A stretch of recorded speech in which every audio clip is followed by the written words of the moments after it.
Today we're going to listen to a storybook about the last betrayal, when love becomes war. I always believed that a house wasn't just bricks and walls. It was a reflection of the life built inside it. That's why I spent months designing the perfect home. Our home. Klar had no idea. I wanted it to be a surprise. A place where we could escape from the city, from the noise, from everything. Somewhere quiet, with big open windows and a fireplace where we could sit on cold nights, talking about the future. I spent every free moment at the construction site, watching it come together. Brick by brick, beam by beam, I imagined her face when I finally took her there. The way she'd smile, the way she'd run her fingers over the kitchen counters, dreaming about the life we'd build inside those walls. But life doesn't always go as planned. The letter arrived a few weeks before the house was finished. At first, I thought it was a joke. A plain white envelope, slipped under my office door. No name, no return address. Just a single piece of paper inside. Your wife is lying to you. Everything you know about her is a lie. I laughed. Actually laughed. It was ridiculous. Klar and I had been together for nearly 8 years. I knew everything about her. Didn't I? I tried to forget about it, tossing the letter in the trash. But the words stayed with me. Late at night, when Klar was asleep beside me, I found myself staring at the ceiling, replaying every conversation, every late-night work meeting she'd mentioned, every weekend trip with her friends. The doubt started as a whisper in the back of my mind. Then it got louder. A few days later, I found her second phone. Tucked inside her purse, hidden beneath a layer of makeup and old receipts. A phone I had never seen before. A phone with no passcode. A phone filled with messages to someone named R. I scrolled through them, my pulse pounding. I can't keep this up much longer. He's starting to notice things. I need to see you. Soon. My hands were shaking. I glanced at the bedroom door, half expecting Klar to come storming in, demanding to know what I was doing. But she didn't. She was asleep, breathing softly, as if nothing was wrong. As if everything was still the way it had always been. I put the phone back exactly where I found it. I didn't say a word, because now I had a plan. And I wasn't just going to find out the truth. I was going to make her regret ever lying to me. I didn't confront her. Not yet. There was something about that letter that didn't sit right with me.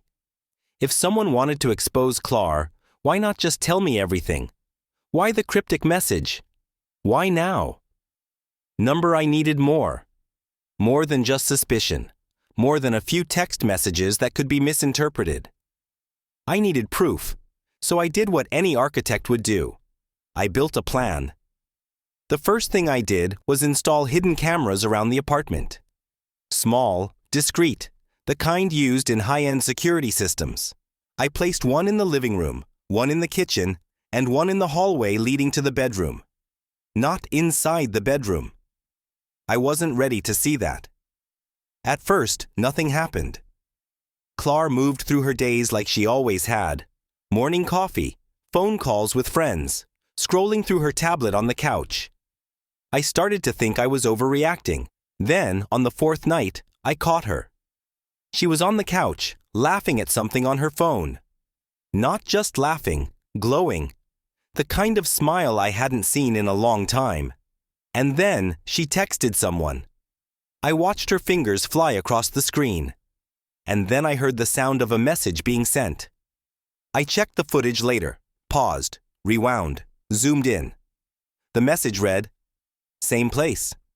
Tomorrow, 8 p.m. A meeting. A secret one." Now I had a target. The next evening, I left work early.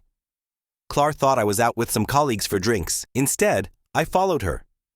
She drove downtown, took a few unnecessary turns, checking to see if she was being followed. I kept my distance. Then she pulled up to a high-end hotel. Not a bar, not a restaurant. A hotel. my hands clenched around the steering wheel. I watched as she stepped inside, her coat wrapped tight around her body, her heels clicking against the pavement. I waited 5 minutes. Then I followed. At the front desk, I gave the clerk a warm smile. "Hey, my wife just checked in. Tall, blonde, red coat. I forgot which room she said we were in." The guy barely glanced at me before looking at the registry. "Room 814. I nodded. "Thanks." I didn't go up right away. I wasn't ready. Instead, I stepped outside, breathing in the cold night air, forcing myself to think, to plan. I wasn't just going to catch her. I was going to make sure she never saw it coming. I took my time. I didn't rush upstairs like some jealous husband ready to burst through the door and start throwing punches. That wasn't my style. No, I wanted to be sure. I wanted to see everything with my own eyes. So I waited. 15 minutes. 30. Long enough for the doubt to creep in. What if I was wrong? What if this wasn't what it looked like? Then, at 8:42 p.m., I saw him. Tall, well-dressed. The kind of guy who looked like he belonged in a place like this. He walked through the lobby like he had done it 100 times before, flashed the clerk a confident smile, and stepped into the elevator.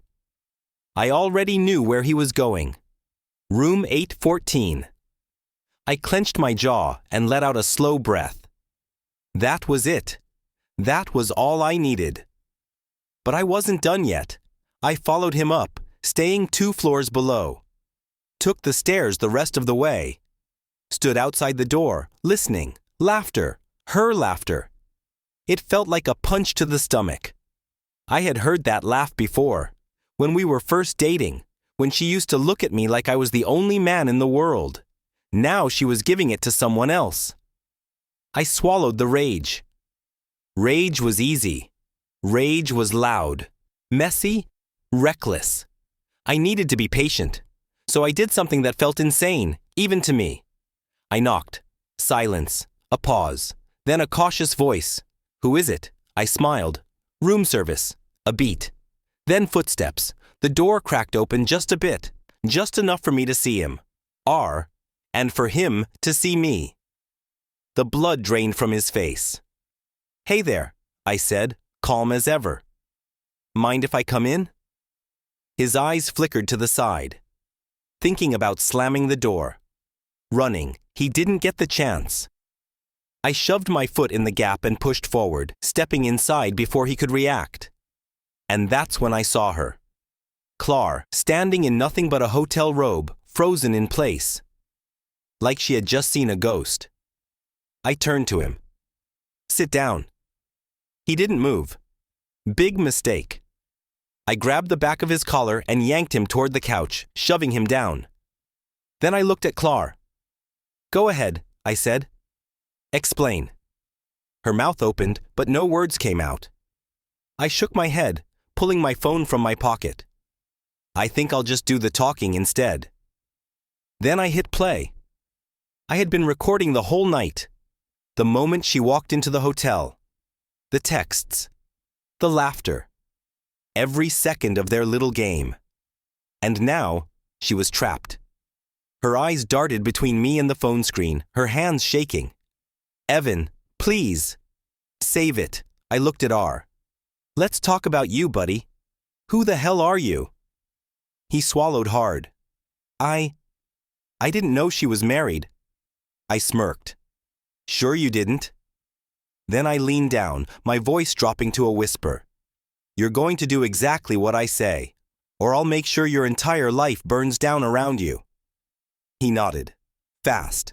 Now it was Klar's turn. I turned to her, letting the weight of the moment settle in. "I gave you everything," I said, voice calm. Too calm. "I was building a future for us, a house for us. And this is what you do?" She blinked. A house?" I smiled. "Yeah, but don't worry, you won't be living in it." Klar just stood there, her face pale, like she'd just woken up in the middle of a nightmare. And maybe she had. "A house?" she repeated like she didn't believe it. I laughed. I actually laughed. Because that was the thing she chose to focus on? Not the fact that I had caught her. Not the fact that her little secret was now out in the open. But the fact that she had no idea I'd been building a home for us. Yeah, I said. A house. Our house. I was going to surprise you. She opened her mouth, but I held up a hand. Don't. I don't want to hear whatever bullshit excuse you're about to come up with. I turned to R. You got a name, or do I just call you dumbass? He swallowed hard. Ryan. Ryan, I repeated, nodding like we were old friends. You married, Ryan? No, he stammered. Got a girlfriend? He hesitated. That was all I needed. I grinned. Ah, so you do. His face said everything. The sudden panic, the realization that I could ruin him the same way they had ruined me. I pulled my phone back out. See, Ryan, here's the deal. You're going to tell me everything. How long this has been going on, how you two met, all of it. Klar tensed. Evan, please, shut up. I didn't even look at her. My eyes were on Ryan. Talk. He shifted uncomfortably. It was a few months ago. I arched a brow. Months? That hit different. I thought maybe a few weeks, some recent mistake Klar made. But months? Ryan nodded, still not making eye contact. We met at a charity gala. She said she was in a complicated marriage. I let out a slow breath. Complicated, I repeated. Klar flinched like I had slapped her. I stared at her. You told him we were complicated? She didn't answer. I clenched my jaw, forcing myself to stay in control. I wasn't done. You ever take her to your place, Ryan?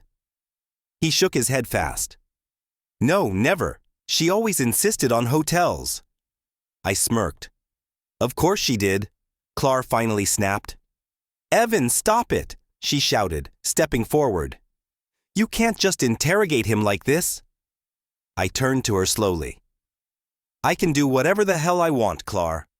You lost the right to tell me what to do the second you decided to spread your legs for someone else. She gasped. Ryan flinched. I leaned down, looking Ryan dead in the eye. You're going to disappear.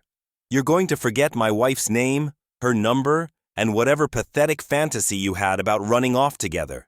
Because if I ever see you again, I promise you, this is going to get a hell of a lot worse for you. He nodded. Fast. I understand. Good. I straightened, turning back to Klar.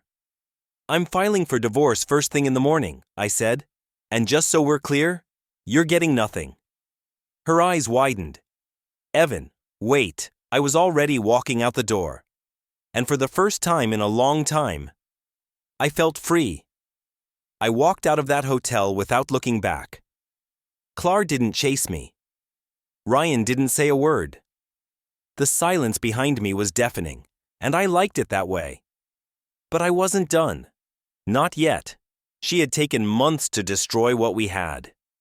I was going to erase her in a matter of days. I wasn't bluffing when I told her I'd file first thing in the morning. I didn't even go home that night. I booked myself a different hotel across the city, poured myself a drink, and by 8 a.m. I was at my lawyer's office. File it today, I told him. I want her out of my life as fast as legally possible. He skimmed the papers. You sure you don't want to fight for assets? I smirked. Oh, I'm fighting, just not in court. I already had a plan for that. Klar thought she was smart. She probably assumed she'd get half of everything, not a chance. She didn't know about the extra accounts I had set up over the years, the investments in my name only, the house I was building, all mine. I drained our shared accounts that same afternoon, left just enough for her to buy groceries and nothing else. Then I moved out. She came home that night to an empty house. No notes, no messages, just a place that suddenly felt a hell of a lot lonelier. She called. I ignored it. She texted. I deleted them without reading. I wanted her to feel it. The silence, the absence, the loss. She deserved that much. Now came the fun part. Klar had built her whole life on appearances. She had a polished, perfect image. Sweet, caring, devoted wife. Too bad it was all bullshit. I made sure everyone knew it. It started with her family. I invited them to dinner just like old times and dropped the truth like a casual conversation piece. Hey, by the way, Klar's been screwing some guy named Ryan in hotel rooms for the past few months. Just thought you should know. Her mom cried. Her dad just sat there, staring at the table like he'd rather be anywhere else. Her younger sister? Furious. You're lying. I pulled out my phone, hit play, and watched her face crumble. Not so perfect now, was she? Next up, our friends. A little well-placed gossip at the right time. A few strategic screenshots forwarded anonymously. And suddenly, Klar's phone was blowing up with messages she didn't want to answer. By the time she realized what was happening, it was too late. Her reputation? Shattered. Her social circle? Gone. Her life? Officially falling apart. A week after the hotel incident, Klar showed up at my office. I knew she would. She looked like hell. Dark circles under her eyes, hair a mess, that fake confidence she always wore completely gone. She walked in without knocking. Evan, please, we need to talk. I leaned back in my chair. About what? You ruined my life, she snapped.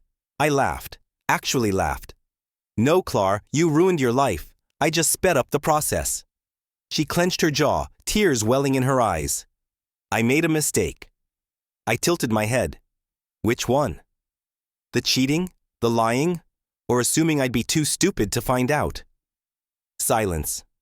I stood up, grabbed the divorce papers from my desk, and placed them in front of her. Sign them. She swallowed hard. Can't we just talk? I smiled. We just did. Then I handed her a pen. She hesitated for half a second. Then, with shaking hands, she signed her name. It was over. I took the papers, gave her one last look, and said the words I had been waiting to say for far too long. Goodbye, Klar. She opened her mouth, but I was already walking away. And this time, I didn't look back.